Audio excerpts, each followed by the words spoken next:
The Rowlett Creek trails are located at 2525 Castle Drive in Garland, Texas. It's a pretty good trail that consists of about 16 miles of mixed novice and advanced biking. There's a few spots that dip into expert, but on the whole, I wouldn't say it's a really difficult trail to ride. There are, again, several sections that offer some more expert style riding and some more difficulty. Its trails are all loops, so it's fairly easy to navigate around. If you don't want to ride one of the more difficult trails, it's pretty simple just to not ride it. Take another loop and move on your way back towards the parking area. So if I zoom in on the map here, you can see the northern trails here that loop up through some of the neighborhoods, go pretty far up towards Pleasant Valley Road. And the southern trails head down towards the water treatment plant. They actually do head pretty south towards Miller Road, and they take up a good amount of space. The area is mostly wooded and open field. There's not going to be a lot of massive hills. There still are some hills. Texas isn't exactly flat, but it's not going to be massive uphills and massive downhills. Anytime you go down a hill, you got to go up a hill. So it's kind of a mixed challenge on that end of things, but overall, again, it's a great quick ride that's more geared towards intermediate style riding. Now, the trail is run by DORBA, and this is their official map. They state that the trails overall are 16.3 miles if you ride all of the different loops. I know through erosion and some other changes, a couple of the loops have been slightly modified, and I'm not 100% sure this has been updated since then, but it might be pretty accurate. They color-coded everything, so the easiest is the green, and the blue is the more advanced section, and then the black or diamond here are the expert-style trails. So loops 10, 13 and 14 have the most difficulty on them. Trail 1A here, it's just a minor section that has a more advanced area, and there's a bypass for that, as you'll see in the videos. Each of these loops is numbered. They don't name them, they're just numbered, and each number corresponds to when that loop was built. So the oldest loop is loop 1, the most recent loop is loop 14, and that's the easiest way to figure out what's what. That can be a little bit confusing until you've ridden the trails a few times, because you get to loop 7 and 14 off of loop 1 instead of loop 2, which is more chronological order, but it makes sense. They have markers at just about every trailhead, but there are a few that are missing or have just worn down due to weather, such as the entrance to Trail 7.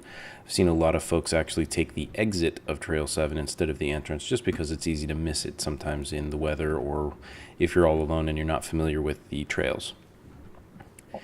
So that was the main reason I put these videos together. First, to show what all of the loops look like, to give families who might not be sure if they want to take their kids, or if you're new to riding or they're new to riding. If you're not sure if you can take a specific loop, you can watch the video and see if it's something that you think you can do or are ready to try. And if you're new to the area and it's your first time out, you want to take a look at what the trails have to offer, you can take a look through the videos, skip along, and see what each section offers and what things you might want to look out for as kind of surprises. As always, weather, trees, dead rot, things fall down, erosion happens. So the videos won't be always 100% accurate, but for the most part, they'll show you exactly what will happen where on each individual loop, and give you an idea of what to look for when each loop turns into another loop, or where you might need to turn a different direction to stay on the loop instead of heading off into one that you're not quite ready to ride. So with that said, I think these trails are really good fun. Again, they're not the most difficult of trails, but they offer a good amount of range that's fun. As you can see here, everything in green is what they consider pretty easy, and I would agree. There are some hills, there are some tree roots, there's some rocks, some things to pay attention to, so it's not going to be like riding on pavement. And there are spots that you're not really going to be able to haul a lot of speed and carry it through a lot of areas, because there's some more technical turns, but on the whole, you can maintain about 10 to 15 miles an hour through the majority, if not more, if you're an expert rider, through the majority of these green trails here. Again, there are some spots that are more expert, such as the river crossing right here as you leave loop 1 onto loop 8. There's a bit of a dip through a creek there, and it's very simple to just hop off and walk your bike across it. Never be afraid to do that. Just make sure you pay attention to what's going on and hurry across, because some of these areas are blind turns, and even I myself have come across somebody slowly making their way across the creek as I'm coming off of loop 1 to cut the river, and just slowed down or just rode past, turned around, and there's a little waiting area there, as you can see in the video, and just waited for them to clear it and then move on. Pedestrian traffic is supposed to go the opposite direction to the biking traffic, which is all arrowed here. You get the occasional person who hasn't paid attention or hasn't seen the signs about that, and that's fine. Just make sure you make some noise, call out corners, or wear something bright.